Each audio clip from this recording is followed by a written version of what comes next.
Muito boa tarde, Ale Lima na área, diretamente do centro da cidade, e essa vai de bônus para vocês, tá? Sem papel, igual eu fiz da última vez, da outra vez, sem papel, sem esboço. Essa vai direto aqui da fonte, que é o livro mais lido no mundo, a Bíblia Sagrada.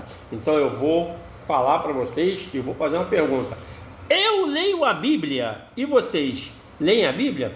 Vamos falar um pouquinho sobre a profecia de Zacarias, da vinda do Messias, quando Jesus chega em Jerusalém, montado no jumentinho. No Antigo Testamento isso já tinha sido dito, tá? Por Zacarias. Então vamos lá, rapidinho. O livro do profeta Zacarias, no Antigo Testamento, é uma das obras proféticas mais ricas em detalhes sobre a vinda, o ministério, a rejeição e a glória do Messias, de Jesus Cristo, escrito por volta de 520 e 510 a.C., durante o período da reconstrução de Jerusalém e do templo após o exílio da Babilônia. O livro contém impressionantes profecias que se cumpriram séculos depois, no Novo Testamento. Quer dizer, já estava, por isso que a galera estava esperando durante séculos o Messias chegar para poder salvar o povo. Então nós temos alguns pontos aqui importantes. A entrada triunfal em Jerusalém como rei humilde, a entrada de Jesus em Jerusalém montado no jumento. A profecia é a seguinte: alegra-te muito, ó filha de Sião, exulta, ó filha de Jerusalém, eis que o teu rei virá a ti, justo e salvador, pobre e montado sobre um jumento, e sobre um jumentinho, filho de jumenta. Zacarias capítulo 9, versículo 9, está no Antigo Testamento. Lembrando que a história de Jesus Cristo, ela vem no Novo Testamento, beleza? O cumprimento. Essa profecia se cumpriu no evento conhecido como Domingo de Ramos, conforme relatado nos evangelhos de Mateus, de João. Jesus entrou em Jerusalém montado num jumentinho. Diferente dos reis terrenos que chegavam em cavalos de guerra, o Messias veio de forma pacífica, humilde e salvadora. Aí também tem a traição de Judas, lá em Zacarias, a traição por 30 moedas de prata. A profecia dizia o seguinte: e eu disse-lhes, se parecer bem aos vossos olhos, dai-me o meu salário, e se não, deixai-o. E pesaram o meu salário 30 moedas de prata. E o Senhor disse-me, arroja isso ao oleiro, esse belo preço que eu fui avaliado por eles. E tomei as 30 moedas de prata, e as atirei à casa do Senhor para o oleiro. Isso está em Zacarias, capítulo 11, versículo 12 e 13. Isso é a profecia de Zacarias no Antigo Testamento. Aí no cumprimento, se cumpriu no Novo Testamento. Esse foi o valor exato pago a Judas Iscariotes para trair Jesus, que está no livro de Mateus, capítulo 26, versículo 15. Após se arrepender, Judas jogou as moedas de prata no templo, e com esse dinheiro, os líderes religiosos compraram o campo do oleiro para sepultar os estrangeiros, como relata Mateus, capítulo 27, versículo 3 ao 10. A ovelha ferida e a dispersão dos discípulos. Jesus falou isso na última ceia, da dispersão dos discípulos.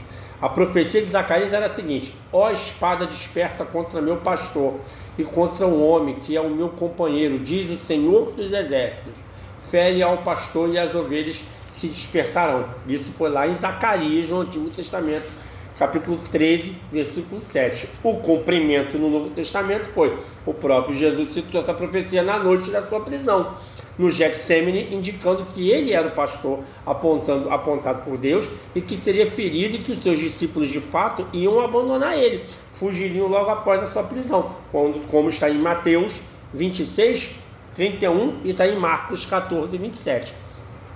O Messias traspassado, a perfuração da cruz, a profecia lá em Zacarias: e sobre a casa de Davi e sobre os habitantes de Jerusalém derramarei o espírito de graça e de súplicas, e olharão para mim a quem transpassaram, e o prantearão com quem pranteia por um filho único, chorarão amargamente por ele, como se chora amargamente por um primogênito. Zacarias, capítulo 12, versículo 10 do Antigo Testamento. No Novo Testamento, quando vai se cumprir a profecia, o apóstolo João aponta diretamente para o cumprimento desse texto, quando os soldados romanos perfuram o lado de Jesus com uma lança após a sua morte na cruz, para garantir que ele estava morto. Está no livro de João 19, 34 a 37. O livro de Apocalipse também retoma essa imagem para a sua segunda vinda. O Messias como renovo e o rei sacerdote. A profecia de Zacarias dizia o seguinte: Zacarias falava o tempo inteiro de um personagem chamado Renovo. Zacarias capítulo 3, versículo 8 e capítulo 6, versículo 12 a 13. O texto diz: ele construirá o templo do Senhor, reinará em seu trono, e o conselho de paz será entre ambos os dois, unido às funções de rei e sacerdote. Isso se cumpriu no Novo Testamento. Na linhagem do Antigo Testamento, os reis vinham da tribo de Judá e os sacerdotes da tribo de Levi, sendo funções rigidamente separadas. Em Jesus, essa profecia se cumpre perfeitamente. Ele é o rei descendente de Davi e, ao mesmo tempo, o nosso sumo sacerdote eterno, segundo a ordem de Melquisedeque, conforme explica a Epístola aos Hebreus, que está no livro de Hebreus 5 a 7. O resumo é simples. Resumo do panorama profético de Zacarias. Enquanto os primeiros capítulos de Zacarias mostravam um Messias humilde, rejeitado e sofrendo pelos pecados da humanidade, que foi a primeira vinda, os capítulos finais de Zacarias, que é 12 ao 14, apontam para o fim dos tempos, revelando a segunda vinda de Cristo, que ainda não chegou.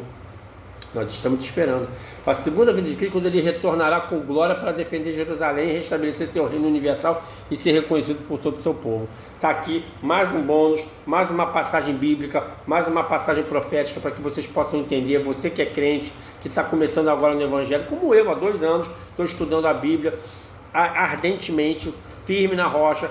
Vamos lembrar aqui que Jesus Cristo é o nosso Senhor e Salvador, Filho de Deus, Deus Pai, Deus Filho, Deus Espírito Santo. E nós temos que ter fé e crer sempre e botar nossas vidas na mão de Deus, na mão do Altíssimo, na mão do Divino, porque sem Ele nada acontece. E ó, eu vou falar uma coisa para vocês agora particular, tá?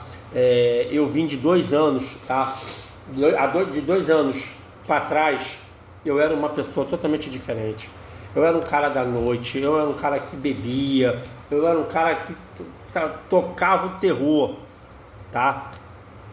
Eu me converti, eu sou um outro homem. Eu e a minha esposa, a gente sempre conversa sobre isso. Nós deixamos aquele nosso eu antigo dentro da piscina, né, no Rio Jordão, quando a gente se batizou. A gente nasceu criaturas novas. E é isso que eu desejo para a sua vida, que você se torne uma criatura em Cristo Jesus. Um bom dia para você, aliás, uma boa noite, já 5h44, o meu expediente do trabalho está acabando. Eu desejo que Deus os leve em segurança dos seus trabalhos para as suas residências, como eu sempre peço para Ele também me levar com segurança para a minha residência.